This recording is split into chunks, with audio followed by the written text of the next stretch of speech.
ahead. Turn it up. It's The Record Machine with your host, Jimmy Howe.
Ladies and gentlemen, Jelly Roll Johnson is on the program.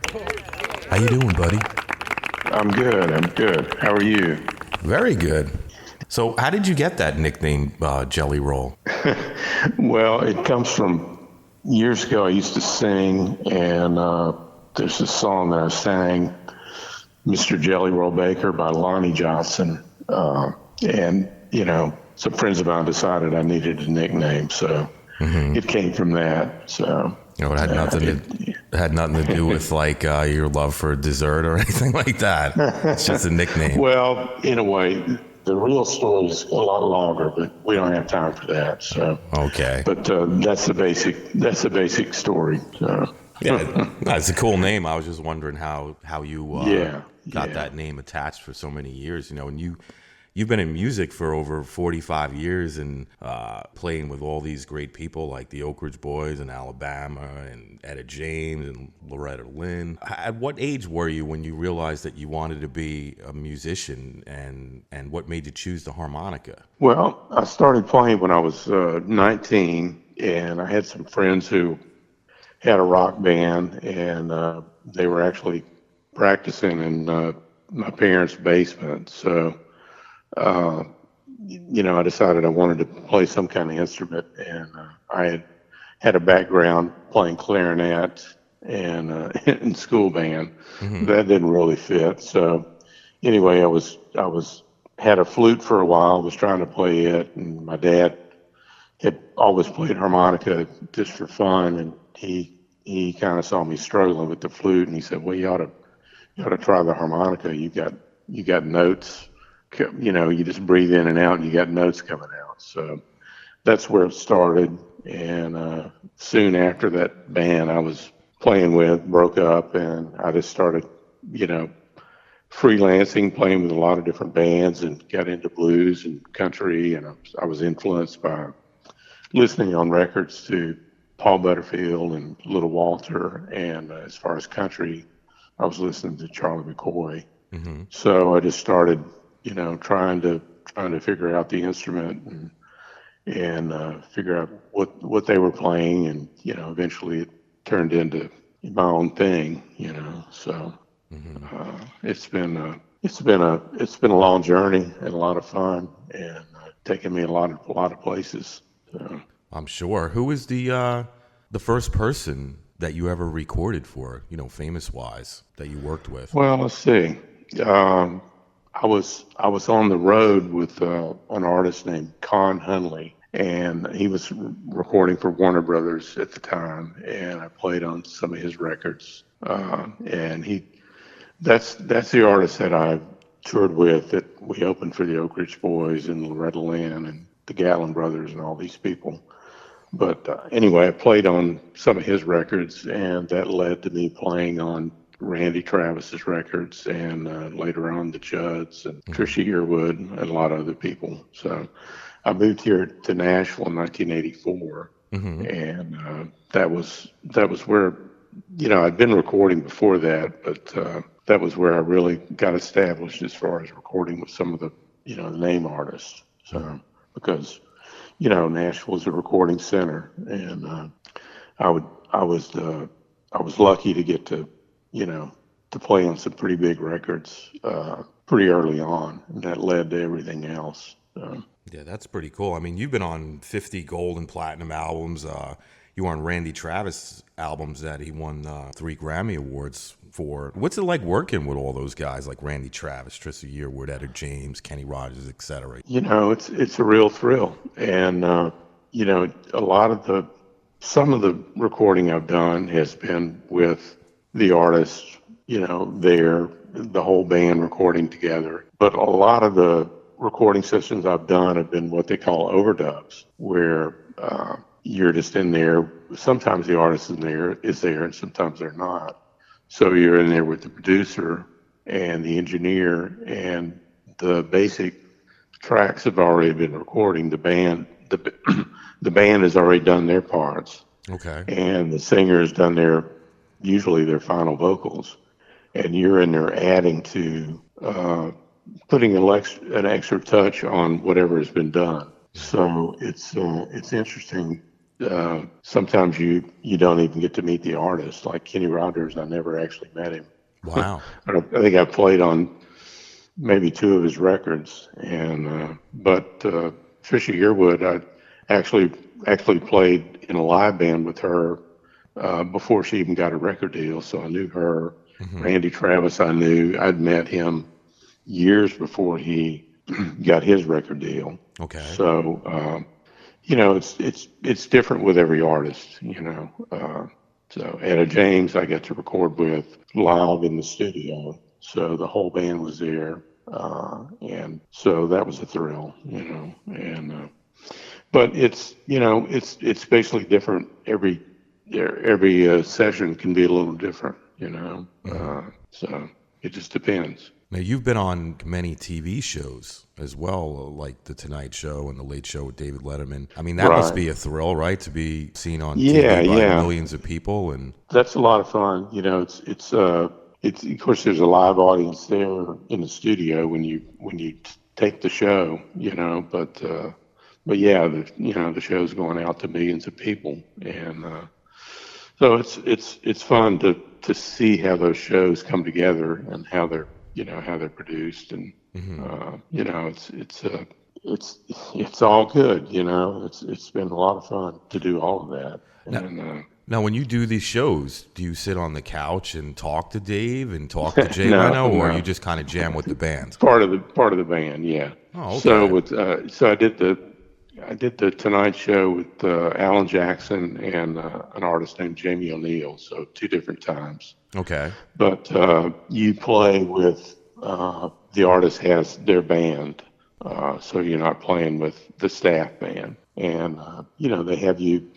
It's interesting, the studios are, they have different sets. So basically, I think the Tonight Show, as I remember it, the set with Jay Leno was kind of in the middle, and the set with his staff band was to his left. Mm-hmm. And then the set where the artist was set up would be to his right. So it's and then the audience is, of course, right in front of you.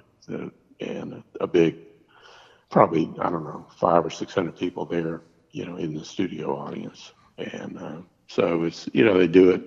It's all taped straight through, but, and they don't. But, the show goes just like you see it when you see it live. There's commercial breaks, and so it's interesting to see the way it all comes together. All the camera work, the cameras coming in and out, getting shots, and of course some of that you can't, you don't really see exactly what it's going to look like until you see the show. Right, because you tape earlier in the day, and then it airs late at night. Right. I think the Tonight Show tapes at like 5:30 in the afternoon, mm-hmm. and then it airs at, depending on your time zone, 10:30 or 11:30. Now, other than those shows, have you been in a movie or a TV show, like playing your harp and stuff? Or yeah, I was in. There was a TV show called Nashville that mm-hmm. I don't know if you're familiar with it. Yeah, I've heard of it. But I taped one episode of that show, and I was playing with Ronnie Cox, who's an actor who also does music, and we taped that. Let's see, the show aired about this time last summer, and we taped it, I think, or filmed it in March. So. Yeah, that was very interesting. And years ago, I was in a movie called The Night the Lights Went Out in Georgia. I remember that. And you remember that movie with yes, sir. Dennis Quaid and Christy McNichol? Yes, yes. I filmed the scene in that movie too. That's awesome. So yeah, it was very interesting to see how all that comes together, and just how they film it, and then how it's all put together in the editing, and a lot of fun. Oh, I'm sure. I've done extra work, and I was able to, stand around on the set all day, and I see how they do it. It's like you can do the same scene like 100 times until the director's happy with the way it came out. So yeah, and they're filming it all from different angles. Yeah, it's a long process. I'm from New Jersey, and I've noticed on your resume that you play on a track for a band from New Jersey called Skid Row, a song called You Lie. Yeah. What was it like working with Skid Row on that song? Because I was like, wow, Skid Row. Because I looked at your resume and I see there's a lot of country and it looks like maybe some blues people in there and stuff. But then all of a sudden, Skid Row. I'm like, wow, he's playing with a hard rock band. And I checked out the tune, and the song is really good. It's great. What was it like doing that song? Yeah, it was a lot of fun. You know, they were very nice. There's a guy here in Nashville. I think his studio's, he may have moved it. It was, when I went out there, it was right outside of Nashville, about 20 miles on the outskirts of Nashville. But I'm thinking his name is Michael Wagner. That's his name. Yeah. And he was in, what was the band he was in? Winger maybe, or I can't remember. But anyway, he's got this great studio with all this, vintage gear, and he was producing Skid Row. And somehow he got my name to, they wanted a harmonica player. My name was drawn out of the hat, and it was interesting. So they called and they booked me for the session, and then they said, if it's okay, we may be videotaping this session. I said, well, that's okay with me, but I'm like, at the time I was like 57 years old. I said, I'm 57 years old and I'm bald. So, so when I showed up, there weren't any video cameras there. That's funny. But anyway, they were very nice, and I had a lot of fun doing that. What a great track, You Lie. I was very shocked when I seen that. I'm like, wow, he does rock music too. And I think that was kind of their take on country, Right. It's like at least the first part of it was a little country, So great job on that. Thanks. You're welcome. I read somewhere too that you're a regular at the Bluebird Cafe. Right. What's it like playing there all the time and with guys like Fred and Tom? It's amazing, and I feel very lucky to get to do that. A little bit about the Bluebird. It's a songwriter club. Mm-hmm. And Fred Knobloch and Tom Schuyler, along with Don Schlitz, were the first guys to start the In the Round shows there. And basically what that is, there is a stage there, but we don't set up on the stage. We set up in the middle of the room, and the audience sits around us. And so it's really intimate. Number one, the club only seats 90 people. So it's a very intimate setting.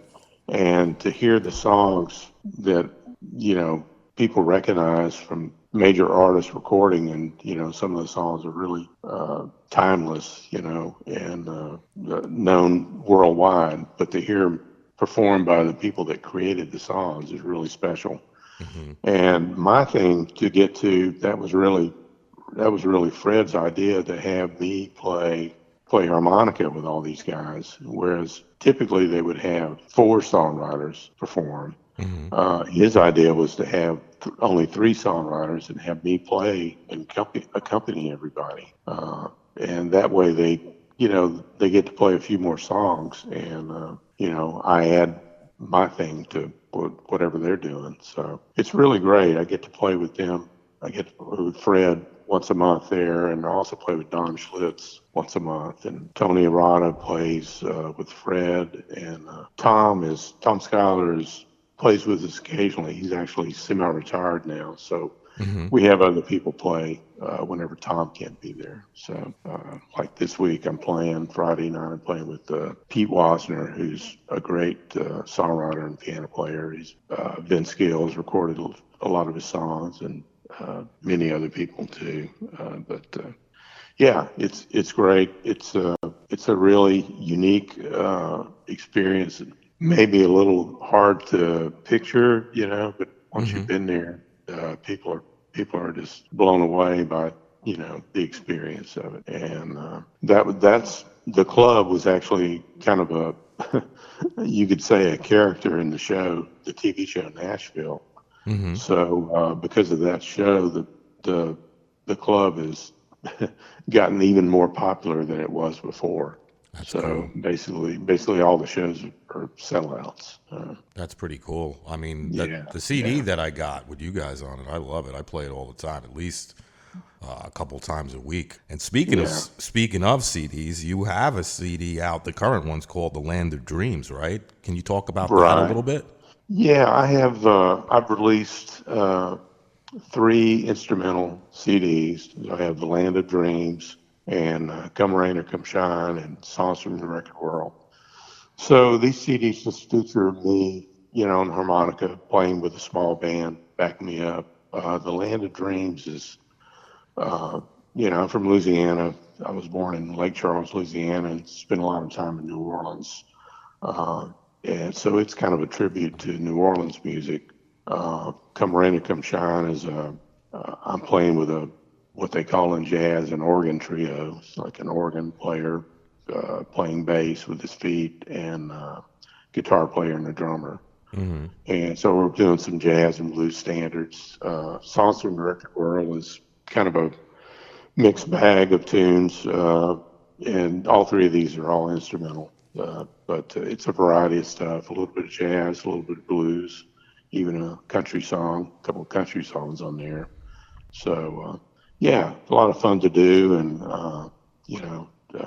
I've got hopefully going to do a few more at some point. So, but that's what I've got as far as the instrumental stuff. Mm-hmm. And other than the shows you mentioned at the Bluebird, do you have any other upcoming shows that you want to talk about? Let's see.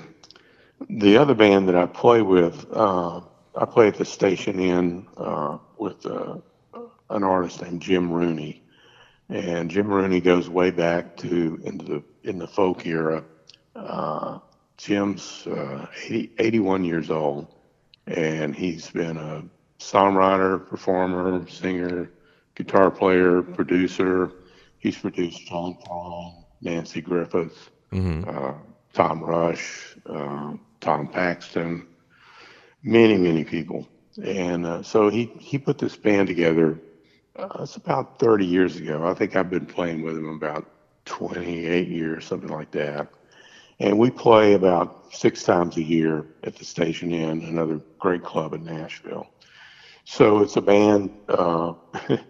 It's called Jim Rooney and the Irregulars. Mm-hmm. So there's 12 people in the band, and they're all great musicians, singers, songwriters, and it's just we come together and play this set of songs that Jim's the leader, and so that's a lot of fun. We're actually off for the summer. We're playing again October, November, and December. And I put dates on my website. It's jellyrolljohnson.com. Mm-hmm. So I'll have those dates up if anybody happens to be in Nashville and wants to come out. Some of the other band members, Tim O'Brien, Sean Camp, Dan Dugmore, Pat McLaughlin, Pat Alger, let's see who else. Pete Wisner's in that band. And I'm leaving some people out. Like I say, it's 12 people. Sam Bush sometimes plays with us. And it's, just a great time. Jelly Roll, I want to thank you for taking the time out for talking with me today. It's been a total pleasure. Well, thank you, man. I appreciate you having me on. My pleasure. All right, buddy. You take care. Okay, you too. Take care. Bye-bye. All right, bye-bye.